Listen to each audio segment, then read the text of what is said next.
Alright, on today's Navitas Motorsports, or night, we're going to be working on the Ezgo TXT golf cart.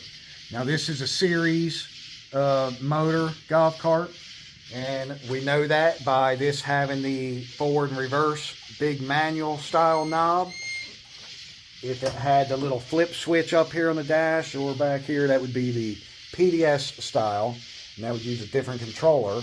Let me show you what we got here. Now this is the golf cart that in the other video you might have seen I had put all new batteries, did the 400 amp upgraded solenoid, put all 4-gauge brand new cables on it. It has a high torque brand new motor that's back there. That's an 8-horse motor with the 36-volt batteries.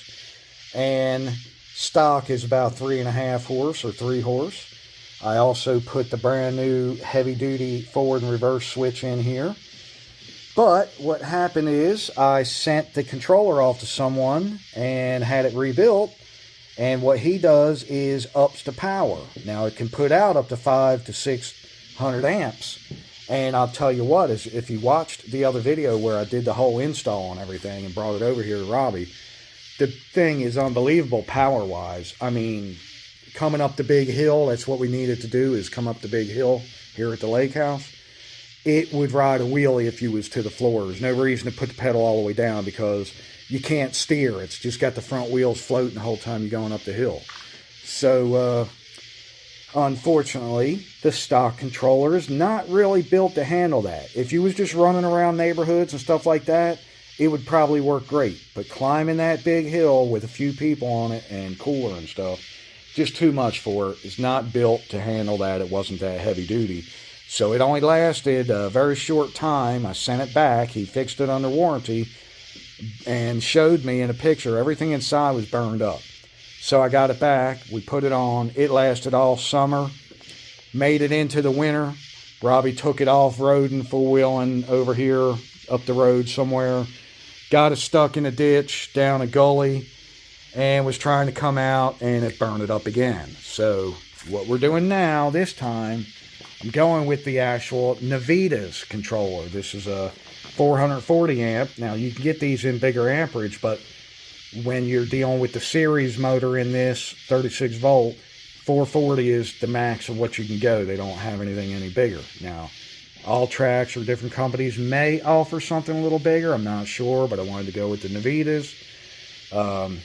We've also got the module here that makes it, I don't want to say plug and play, but makes it adaptable to this cart. This is very universal, works on multitude of different 36 and 48 volt carts. Club car, Ezgo, Yamaha, blah, blah, blah, depending on which box here you get with it. So this is the one that's going to work with this series style motor with the little 5-pin connector. And this also enables it to be Bluetooth, so we'll download the app on the phone, be able to control the output and the speed with that. We're going to turn the torque all the way up on it. And it also lets you read the voltage on the battery so you can keep up with the voltage. This one doesn't actually have a voltmeter or even a battery gauge. So that's going to be useful too. And that way it'll be very direct, and you'll know exactly how much voltage. It's not like just looking at a meter or a gauge or something. Now right now we do have 38.3 on our pack, so we got 6.4 on the batteries more or less through there, so it does have a good charge right now. So let's get started on this. First off, I'm going to go ahead and undo my negative here for the battery pack, and then I can start undoing these cables. Now, if you don't know what you're doing, you could, to try to help keep track, you could put a piece of tape or something on them and letter it for what it is. And this one I know is going to the motor, so it's going to be on the M on our new controller. This one is the negative to the battery. That's going to go to the negative. This one is the positive, which is coming right off the solenoid hot side. And so I know that goes to the battery B+ on the box there. The only thing I'm worried about is where I'm going to remount this solenoid.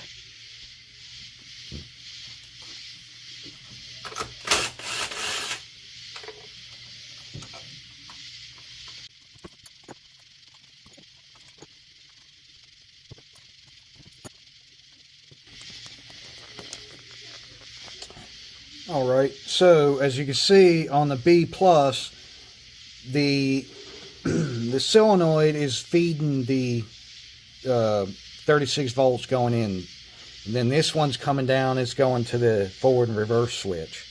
So we just want to make sure that we keep those.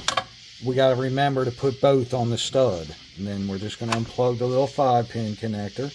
This is where that Bluetooth adapter comes in. Now I'm going to have to go ahead and undo these. I can just get them out of the way here. I think we'll be alright. And then I may have to undo, I'm just going to undo these little ones down here that are holding the solenoid to the mount and slide it out of the way. Okay, actually, I'm going to go ahead and undo the whole mount bracket and pull it out. That way I can use a wrench. The solenoid's so fat I can't get to those original stud places. I'm going to have to use this. Now, as you can see, I do have the big solenoid on here. I think in the instructions it says you can leave all the original stuff, and they're moving that little solenoid down below the controller, but I've already got the big one, so now I need to get a wrench and get these undone.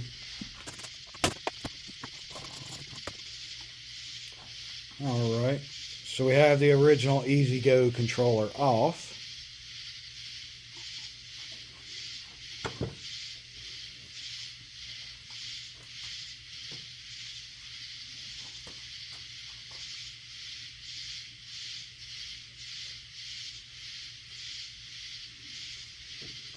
Now I'm going to try putting it in like this, upside down, because I need that middle bolt and 2 of these up top. So let's see if we can make this work. Since it's slotted, I'm going to go ahead and start one of the bolts down here.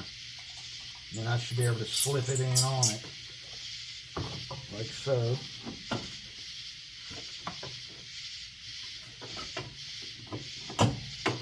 Okay, and it definitely does not match up like he told me it would.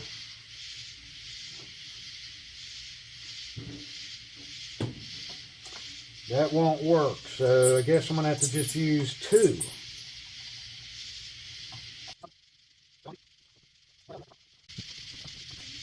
Yeah, that definitely does not line up very well. Only 1 bolt is going to fit.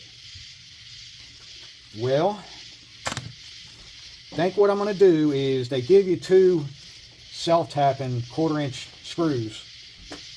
So I think what I'm going to do is put the center one down here in the bottom and slide it on it. And then I'm just going to have to take the drill or impact and run them 2 upper ones into this aluminum. This is just a heat sink. It's just a solid piece of aluminum. There's no electrical components in it. So you won't hurt anything by doing that. So I started my bottom one, slid the controller on. Now I'm going to sink these 2 in the top here after I tighten this one down.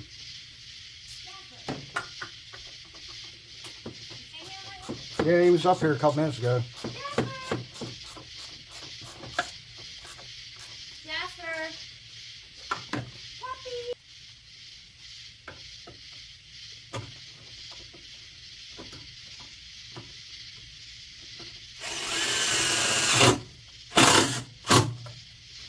Alright, well that actually worked pretty well.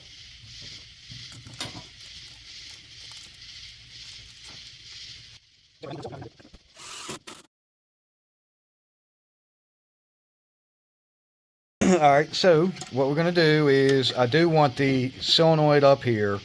I'm going to use these 2 holes that are embossed into it. I took the stock bracket, which would not fit over this, but what I did was we went out here and found a rock and we kind of bent it and straightened it out some, so at least it will fit over it now. It's probably not the best way I would normally do it. I would like to cut it off, and I still may, but for right now this is what we're working with. So we are going to line this up and drill some holes here, and then I still have the studs to put the solenoid back on. So let me get this marked and drill some holes. I sure forgot you was out here, buddy. Good thing you came back. Jasper's going to help us out.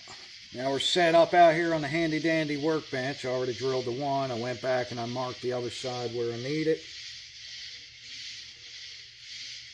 We're going to make way with what we got here.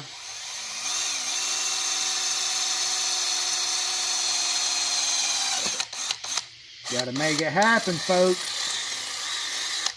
Got to make it happen. Let's go try this out.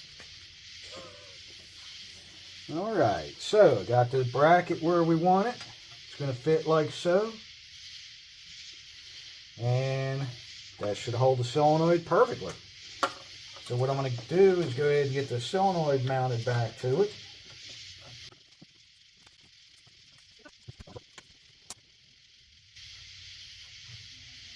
Okay, so it looks like it'll work. One way or another, she's going to work. Alright folks, so I never claimed to be a professional golf cart mechanic, technician, but we are going to get her figured out. We're going to get her going, that's for sure. Hopefully without burning anything up. So the M right here, this is going straight back to the motor. It's going to go right there like it was on the other controller. This one is coming, it's actually going down to the forward and reverse switch. It's going to go to this B plus to feed power to it at all times. But now I got to bring this solenoid over still and use the little jumper here to send power to this. So let's try to get all that hooked up. This video is strictly entertainment purposes only. All day long. But we are going to get her going. Say what? Blue 42. Action. Alright, so now what we're going to do is take this pre-charge diode or resistor or whatever the thing is out of line. It does not need it on the new controller.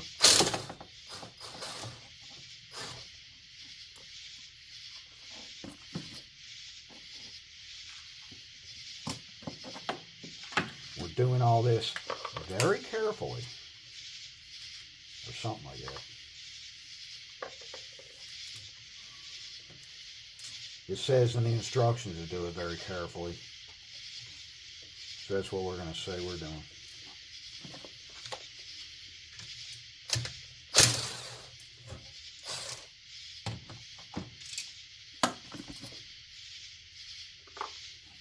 When you lay stuff on top of the batteries, folks, try not to let it short out between the terminals on the battery. That'd be bad, okay? Take the resistor thing and chuck it. I'll probably need that later on a different cart. So now while I'm at it, I'm going to see if I can rearrange the wires any which way where it'll be better, because it doesn't matter which side the hot is going in on. All it does is makes contact and joins, so it really doesn't matter which side. But it looks like it's going to work better on that side anyway. We got to see where the little one is going to go, because it's got to go here and circle all the way back around like so. That one might not work good there.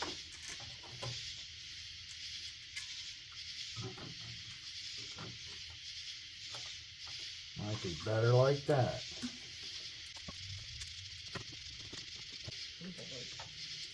I might have to undo this, drop the solenoid out of the way, and tighten this one first, because it's kind of behind the solenoid, so we're going to have to put that one on first.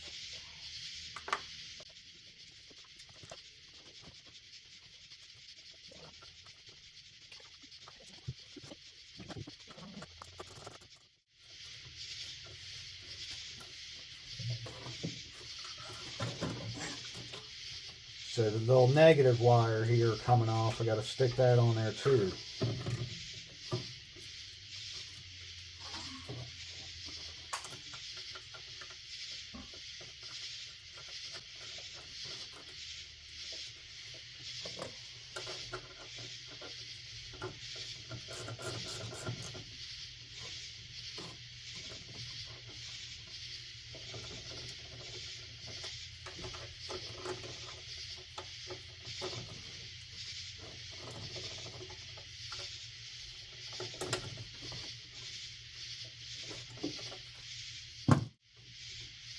It works. Looks good to me.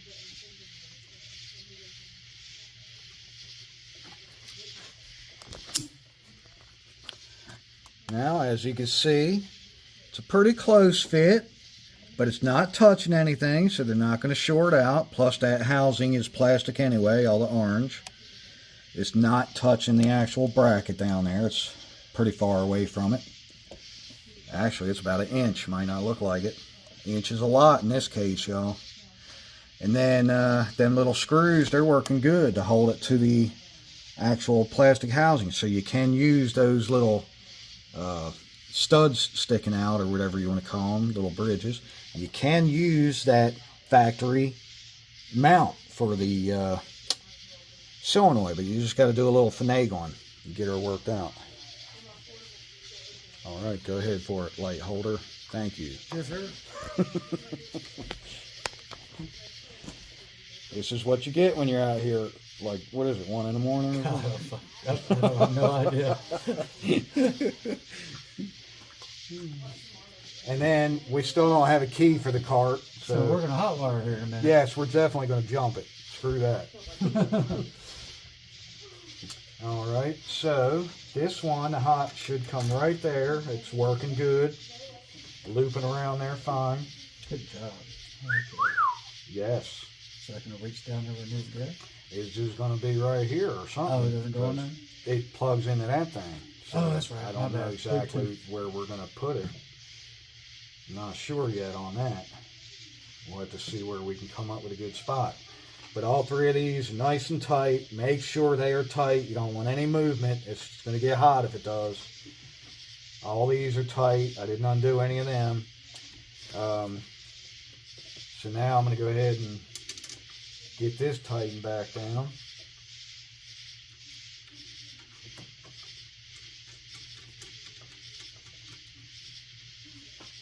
Give it a quick little hit with some ooga doogas. That way I know that's tight without breaking the little screws or plastic in the bracket with a big ratchet. You don't want to do that. Ooga doogas are better for that. Alright, so we're good there. Now we got to bring the positive from the battery over to this side. Like that. I got the one washer. The other one fell through. It should be on the ground. Can you get it?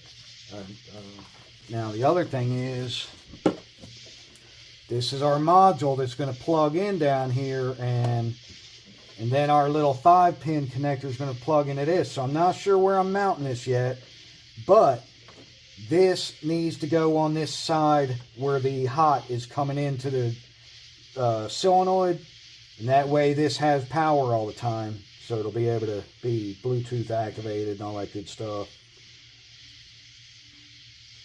So for right now, I'm going to undo the wire tie because I don't know where I'm mounting it yet.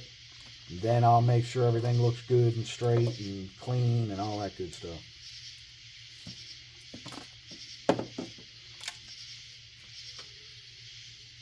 In fact, I'm going to see if I can get this plugged in now. Or is the solenoid right in the way? All right. Great. Does it flip over the other one? Nope. See the little thingies? All right, so I did all that work for nothing, folks. Because now this will not plug in. This won't plug in down here because now it's going to hit the solenoid. The solenoid's in the way. Yay! Alright, so now we got to do a little different finagling and move the solenoid over a little or something. Drill some different holes and move it over a little. How about the bracket? Put the screws a little bit lower. I don't want it getting into these though. Gotcha. So we're just going to shift the whole thing over to the right a little bit to where it'll clear this when it's plugged in. Gotcha. Oh, I guess it'd help if I was recording. Alright, so what we did was just kind of moved just brought the whole thing out, actually. And what we did was just stuck some nuts right back here with a little longer screw. So it spaced the whole solenoid out farther this way. Gave us just enough room for the plug to be back here. Make the turn without the solenoid interfering with it. So we're good to go there. Let's just go ahead and get these wires hooked back up. Alright, so the little red coming off the Bluetooth assembly piece, it's going to go on this stud. The same as the hot wire is coming over to juice everything up. So we're going to put that right there. Get this one tightened down.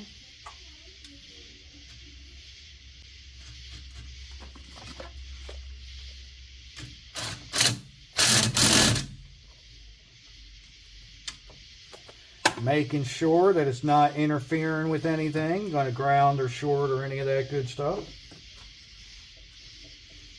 Nice and tight. All right. So next, we're pretty much down to just taking this factory connector, plugging it in on this one. So that's plugged in now, but we got to figure out where we're going to put this assembly where it's not going to get messed up or anything. I think I might just strap it right to the positive right here, cable. Then you got to go online and set up, let's see his password and username. Got to set up the Bluetooth for it so we can unlock all the power, unleash. And since we don't have the key, I'm just going to jump the wires real quick. We're ready to try this bad boy out. And also, a quick precautionary. I learned this the hard way with one of the first carts I ever messed with a couple years back. You better jack the wheels up when you're messing with the controller and the wiring like we're doing.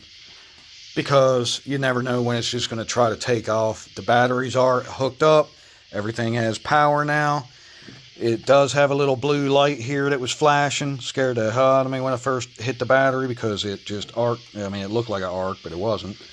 And then, of course, there's a red and a green light down in here. When it first turned on with the power, it was red. And then it turns to green, so I guess it's good and ready. We'll find out in a minute when he gets it all loaded up on his app there. Uh-oh, Jack put a hole in it. Nice. All right, so it's the next day. Because we was out here till like 2 just screwing off, you know, whatever. And I'm going to tell you right now, you can get everything all wired up and hooked up. Your cart's not going to move until you call and set up your app. And actually, I had to call them and get them to, like, we had to send the firmware to him and blah, blah, blah, and download and all this crap. And he reset something there and walked us through the whole list of stuff to choose because, see, this is a series motor. This thing is universal between many different carts. I guess it comes set up for, like, the shunt motor. We needed it set for series. So once we did all that, now she seems to be working good. And I will tell you, the little red wire that's coming off of here, it's got the ring terminal. It says in the instructions to run it over here to the main positive on the solenoid. But talking to him, you're better off hooking it into your green wire down here that comes from the key switch. Because that way, every time you do a change on your app, you need this box right here to reset the controller. When you store it in your phone on the app, it won't actually activate until you kill the power to this. So I had to unhook the battery and stuff to reset it until I went ahead and just hooked this up to the actual green lead like it should be. Now every time you cycle the key on and off, or the fuse we're using because we don't have a key, we're going to go grab a key, y'all. So anyway, got it in forward, hit the pedal. Wheels are turning. Wheels are turning. So anyway, we'll be able to try her out in just a few minutes here. And reverse. Wheels are turning. Yeah, that was the other thing with not having the red wire go straight to the positive like they tell you to do in the instructions is because, like the guy on the phone said, if it's just hooked up and the car's just sitting here for a matter of hours or a week or so, and even though the key is off, this is still hooked up to hot all the time, it'll go into like a sleep mode. So you really want that hooked up to the key to where it'll cycle every time. So let's get everything put together and we'll go for a little test ride. You got your phone? All right. Yeah, I want to see what she does first. Just make sure to go up the hill. Not the big hill yet, y'all. We just want to see if it goes up the driveway, it'll pretty much go up anything. You really cannot tell on the phone. That's a hell of a hill right here. Hella hill. Put some air in the tires. Yeah, I noticed that one looks flat.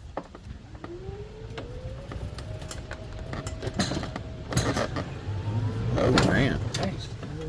That looks good. Jumpy? Power? No. Just test driving. What I mean, what happens if you nail it? It goes up the hill. That was nailed. Yeah, it's nailed. We're going uphill. Yeah, I know.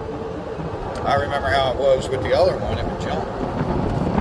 But we're only set at 43% or something on the throttle.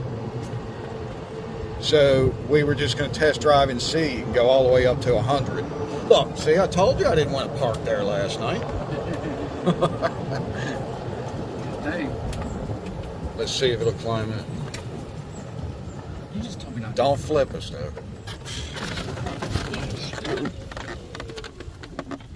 Uh-oh. That's down. Right, so we don't want that. I could have. We're going to have to do... Well, we don't want it like that. We wanted to have enough power just to climb that yacht. So we're going to have to turn up the torque. Let's try it at 60. I don't even know why I'm die. All right, so we set it forward acceleration to 60, so we're going to see. Yeah, try it. Should I keep holding it? Nah, I mean, it should climb it. Hit it. I guess not. All right, so now let off. We might have to try it at 80. I mean, if you go a little bit, it's going to go. You know what I'm saying? No. Well, what? Well, what? Stop doing that. You make me nervous. Ah, Steve. Let's try it You at make 80. me nervous. I do this by myself. Uh-oh. Oh, there she goes. All right, so here's the real test. This is what we've been worried about. Is we just want to be able to go up and down this trail, up and down this hill. So let's see how she does. She feels choppy. Oh, hell yeah. All right. Yes, sir. We are four-wheeling now. Holy crap.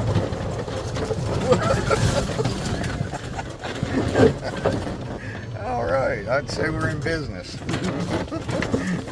Damn. Watch my rocks. All right, well, success on that. She is definitely climbing the hill. Oh yeah, they're going up to the house.